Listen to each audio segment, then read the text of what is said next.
Sino bang bata ang hindi nangangarap na makarating ng Disneyland? Kaya naman ang isang kongresista sumulat sa Walt Disney Company para hikayatin itong magtayo ng Disneyland theme park sa Clark sa Pampanga. Abot kamay na nga kaya ang tinaguriang the happiest place on earth sa Pilipinas. Live mula sa Angeles City sa Pampanga, may report si Ruth Cabal. Ruth. Jessica, posible nga kayang magkaroon dito sa Pilipinas ng tinaguriang happiest place on earth. Alam mo ba, Jessica, pwede yan mangyari kung mapagbigyan ang imbitasyon ng isang kongresista mula sa Pampanga para sa pamunuan ng Disneyland na magtayo ng kanilang theme park dito sa Clark Freeport Zone. Ito ang Clark Subzone o Highlands na matatagpuan sa labas ng fenced area ng Freeport Zone. Sabi ng Clark Development Corporation o CDC, pwedeng dito magtayo ng Disneyland.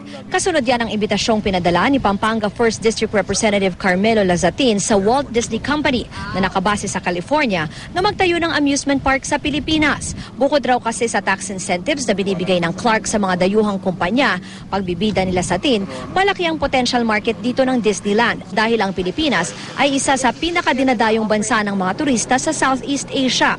Para sa mga taga-Pampanga, syempre, dagdag na negosyo at trabaho ito. Hindi na sila magbabayad ng VAT, hindi sila magbabayad ng amusement tax, corporate tax, wala rin yan.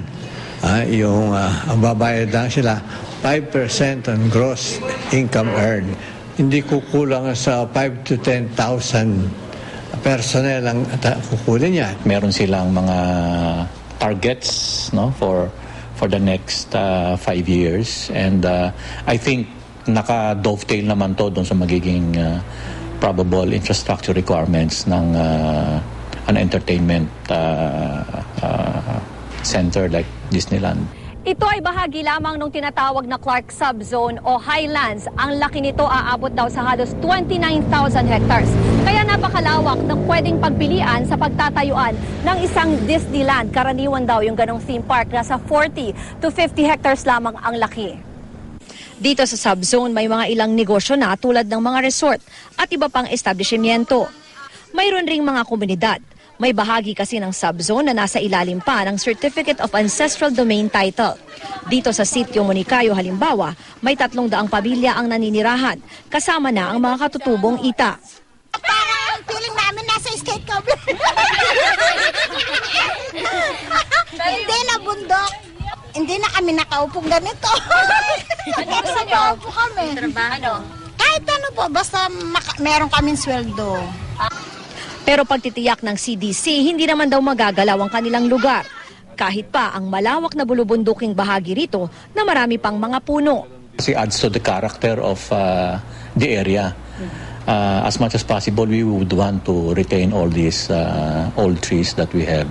Para sa grupo ng mga negosyante sa Clark, walang dudang papasa ang lugar sa mga pamantayan para sa isang world-class theme park.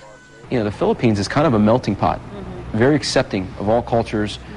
English language prevalent, very easy to interact here, to visit here, to get around here in terms of foreign direct investment is because of the infrastructure that's here.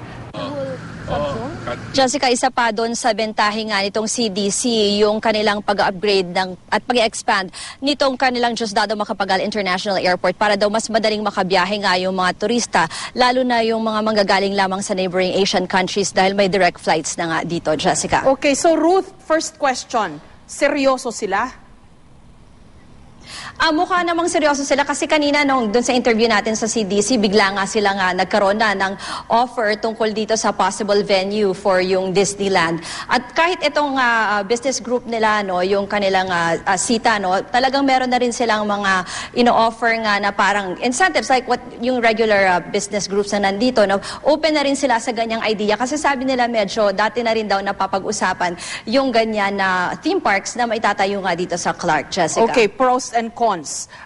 Sa Hong Kong Disneyland, ang mga Pilipino ang isa sa pinakamaraming bumibisita doon. So mukhang financially viable siya. No? It makes sense dahil dito raw, ang analysis ng mga namamahala ng Hong Kong Disneyland, sa rehiyon daw na ito, kahit sa buong Asia, isa tayo sa may mga pinaka-close affinity sa mga Walt Disney characters. At sa Hollywood, on the other hand naman, abay, nandyan ang Mount Pinatubo. inano ba nila ito? Did they factor that in? Hindi nila nabanggit kung na-factor in yung Mount Pinatubo. Kasi very early pa lang naman ito. It's just an invite from Congressman Lasatin. So even CDC, wala pa talaga silang final proposal para din maibigay dito nga sa pamunuan ng Disneyland. Pero isa rin sa ginamit nga na bentahin ni Congressman Lasatin, tama yung sinabi mo, Jessica, na 90 million Filipinos. Talagang medyo malaking market yan para dito sa Disneyland, Jessica. Okay, maraming salamat, Ruth Cabal.